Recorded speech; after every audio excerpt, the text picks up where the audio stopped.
Assalamualaikum warahmatullahi wabarakatuh. Sebelumnya mari kita awali dengan baca basmalah. Bismillahirrahmanirrahim. Kali ini kita akan mempelajari topik yang kesekian tentang mata kuliah kita metodologi penelitian.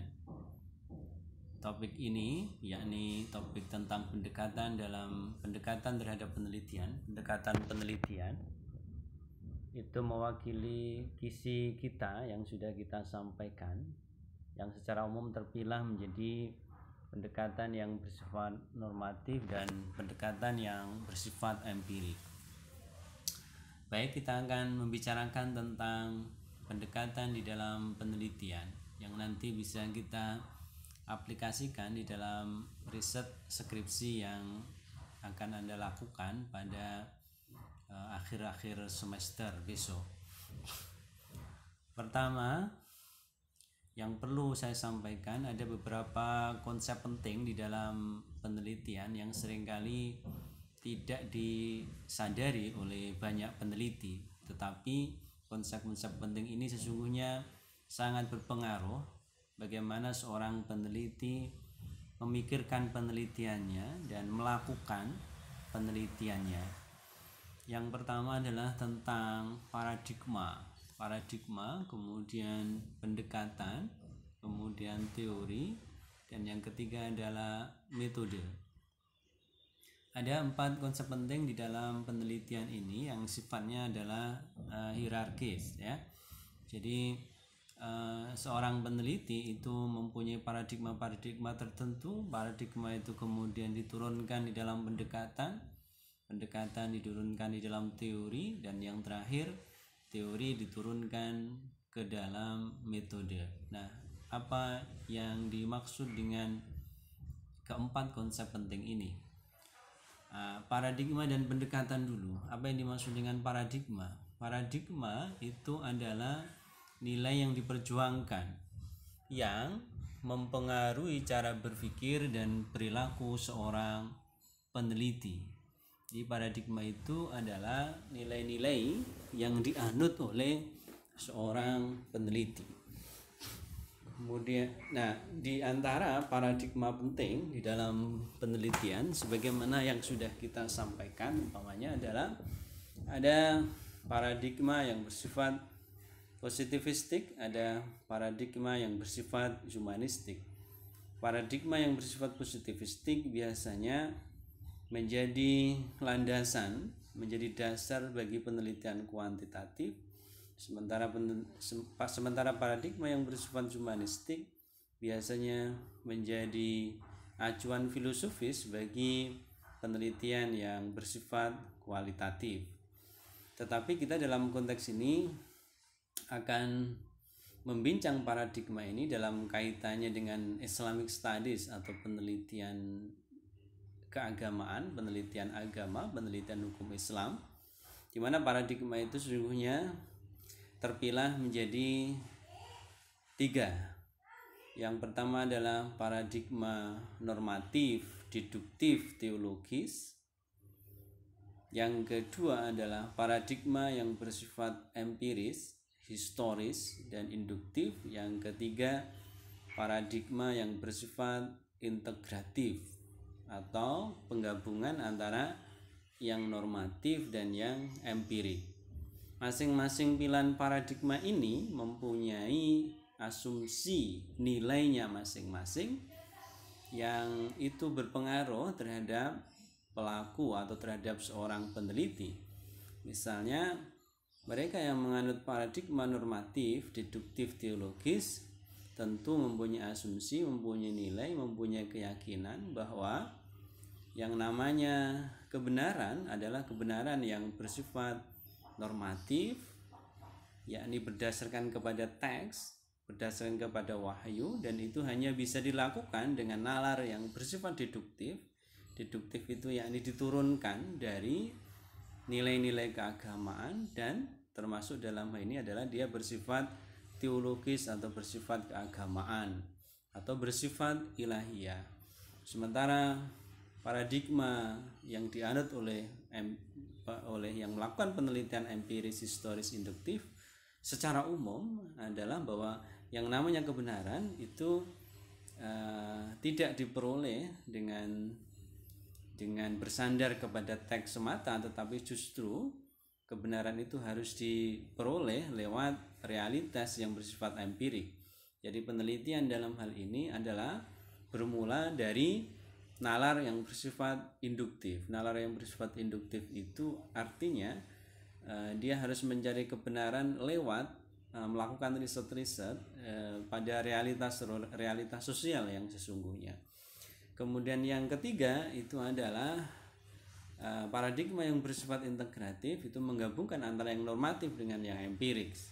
Penggabungan ini ya tentu dengan menggabungkan dua model sebelumnya, yakni baik memakai logika deduktif sekaligus juga memakai logika yang bersifat induktif atau penggabungan begitu. Nanti akan kita berikan contoh-contohnya di dalam teori-teori tertentu bagaimana nalar integratif ini yang menggabungkan normatif empiris itu bisa dijembatani dengan teori-teori tertentu.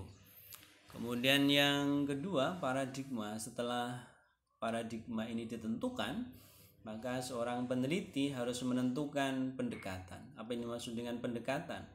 Pendekatan adalah pisau analisis yang didasarkan pada ciri pokok sesuai dengan disiplinnya.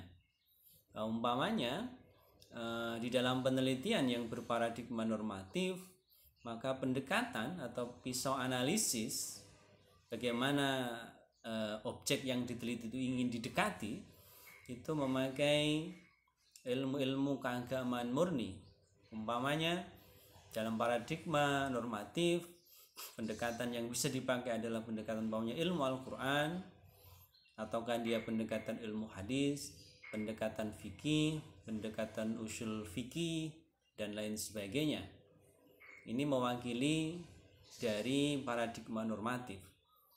Kemudian yang kedua, paradigma yang bersifat empirik ini memakai pendekatan-pendekatan yang di luar ilmu-ilmu keagamaan.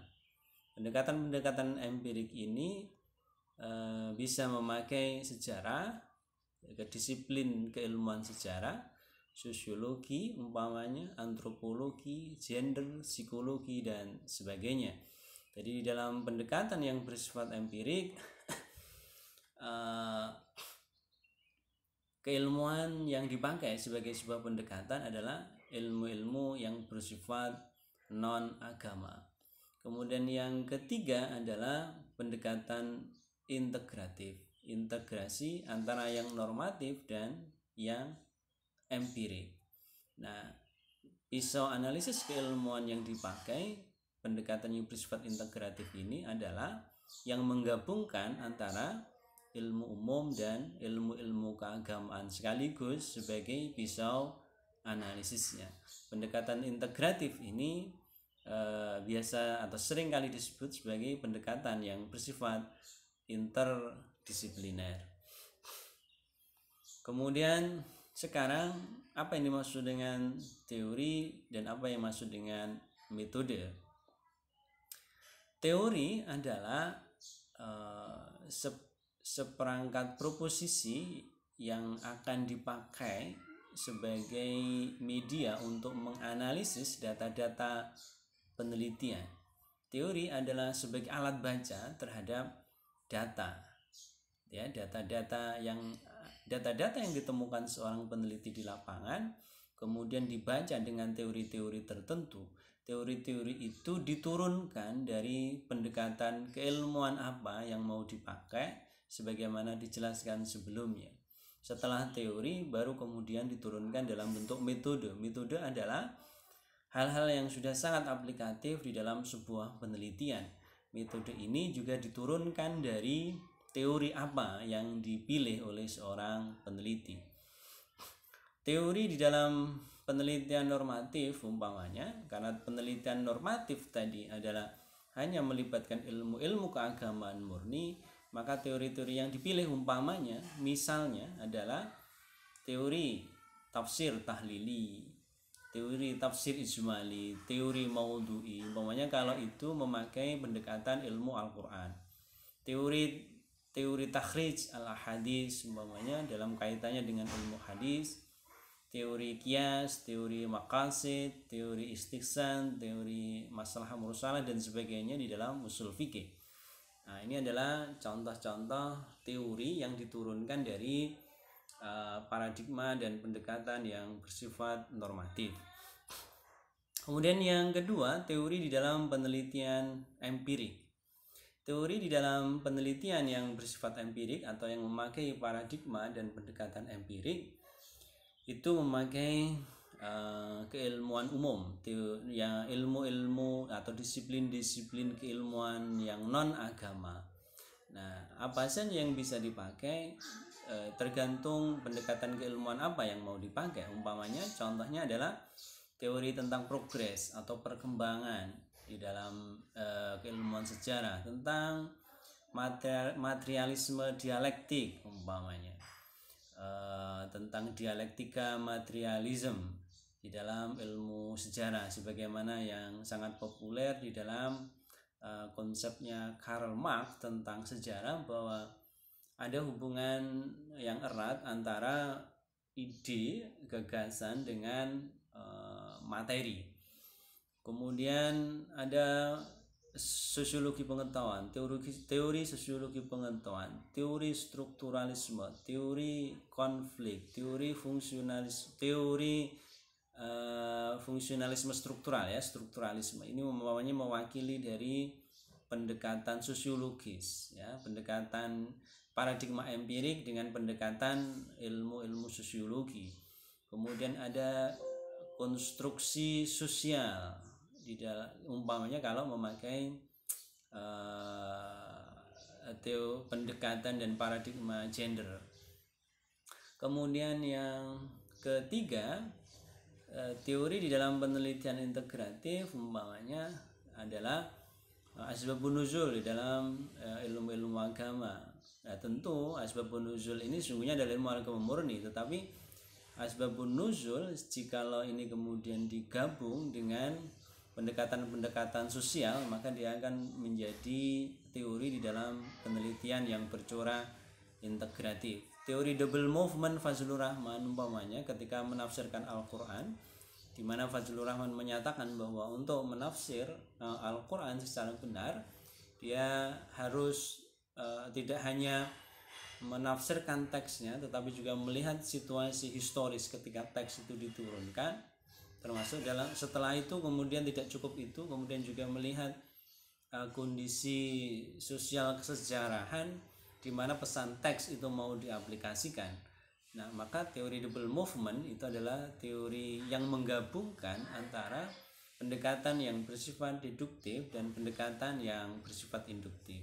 Ya, maksudnya melihat tidak saja yang di langit, tetapi juga melihat juga apa yang di bumi. Yang di bumi ini maksudnya adalah bagaimana tuntutan kemaslahatan di dalam menerapkan sebuah pesan dari teks tertentu. Nah, ini yang dimaksud dengan contoh-contoh sederhana saja tentang teori-teori yang bisa digunakan di dalam penelitian yang bersifat integratif dengan menggabungkan paradigma yang bersifat empirik dan paradigma yang bersifat normatif di dalam penelitian. Kemudian yang terakhir, teori itu kemudian harus dijabarkan kepada aspek metode. Metode itu adalah bagaimana penelitian akan dilakukan, the way to obtain data, bagaimana data itu ditemukan, diambil, teknisnya apa yang mau dipakai dan seterusnya. Nah, secara garis besar saja, paradigma yang bersifat normatif itu pada dasarnya adalah, kalau melihat pada aspek metode, adalah penelitian yang bersifat pustaka. Maka kemudian metode-metode penelitian pustaka lah yang dipakai.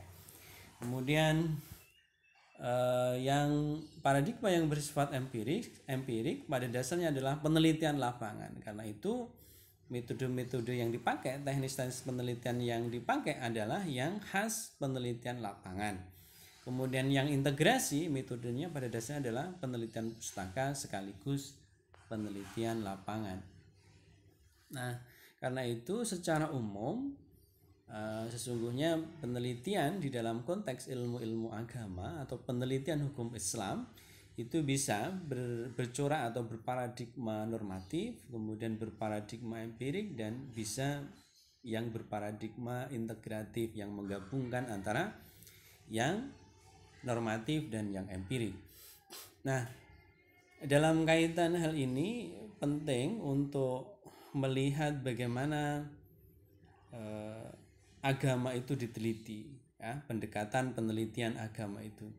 Paling tidak ada 4 lingkar itu, 4 lingkaran itu yang masing-masing mewakili wilayah-wilayah penelitian tertentu di dalam konteks penelitian agama. Ada lingkar pertama A, B, C, dan D. Nah, A itu inti dari lingkaran adalah pokok-pokok ajaran agama. Ya, pokok-pokok ajaran agama sebagaimana termanifestasi atau tertuliskan di dalam teks-teks keagamaan baik Al-Quran maupun Al-Hadis.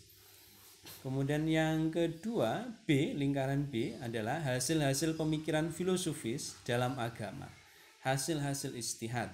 Hasil-hasil istihad yang dilakukan oleh para mujtahid, oleh para pemikir hukum Islam itu adalah berada pada lingkaran B.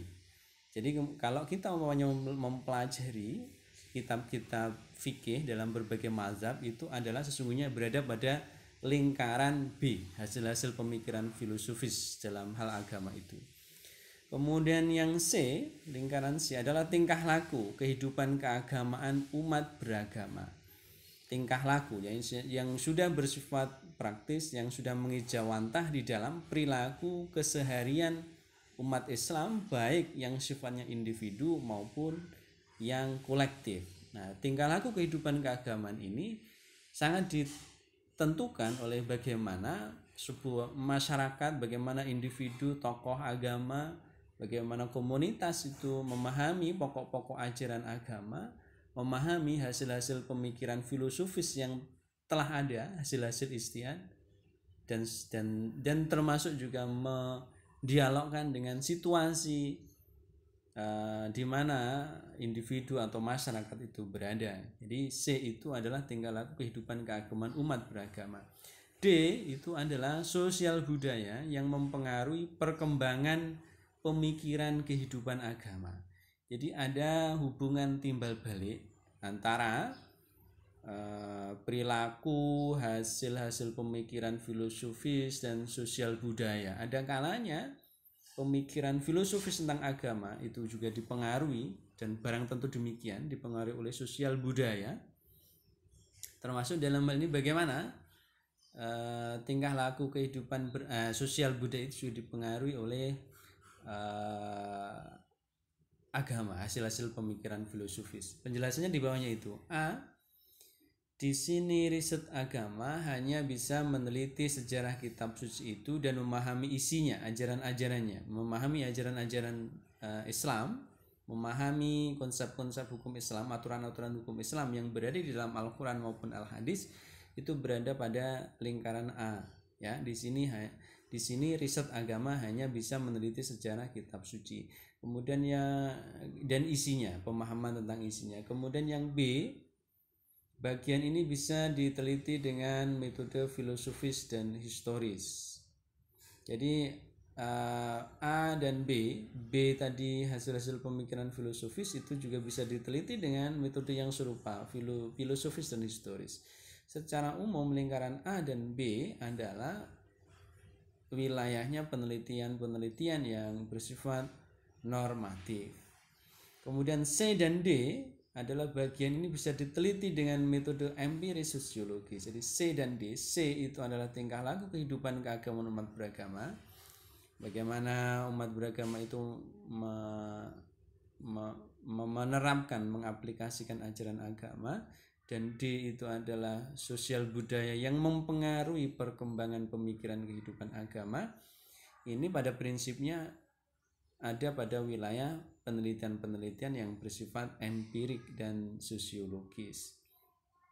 Bagian B dan C merupakan pandangan interaksi pancaran interaksi antara A dan D, B dan C. B itu adalah hasil pemikiran filosofis, C itu adalah tingkah laku, sosial, keagamaan, adalah pancaran interaksi antara A dan D. A itu adalah pokok-pokok ajaran agama, dan D itu adalah sosiologi sosial budaya yang mempengaruhi perkembangan pemikiran kehidupan agama. Jadi ada hubungan yang saling mempengaruhi. Hanya bisa dimengerti, jadi bagian B dan C yang merupakan pancaran interaksi antara A dan D hanya bisa dimengerti dengan hubungan interaksi antara A dan B. Pokok-pokok ajaran agama, hasil-hasil pemikiran filosofis bagaimanapun akan sangat berpengaruh terhadap lingkaran-lingkaran setelahnya. Nah, karena itu setiap penelitian yang meletakkan agama sebagai subject matter paling tidak harus memposisikan agama dalam 4 dimensi. 1 dimensi doktrin, 2 dimensi tafsir, filosofi tentang doktrin. Kemudian yang ketiga dimensi dinamika dan struktur yang dibangun oleh agama. Kemudian yang keempat pengaruh sosial budaya terhadap pemikiran keagamaan.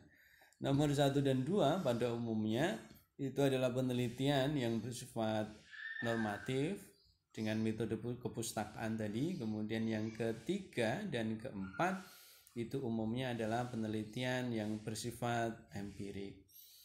Nah, selain ini semua, corak-corak ini semua sesungguhnya juga bisa ada penggabungan antara yang normatif dengan yang empirik itu. Dalam beberapa hal, penelitian-penelitian di dalam 4 dimensi ini bisa diwujudkan dalam bentuk paradigma dan pendekatan yang bersifat integratif. Saya kira demikian secara umum tentang 4 paradigma dan pendekatan di dalam penelitian agama dan keagamaan, termasuk dalam hal ini adalah penelitian dalam konteks hukum Islam. Hanya secara umum ya seperti itu. Saya kira demikian. Kalau ada beberapa hal yang perlu dipertanyakan, silahkan. Kita akhiri dengan bacaan hamdalah. Assalamualaikum warahmatullahi wabarakatuh.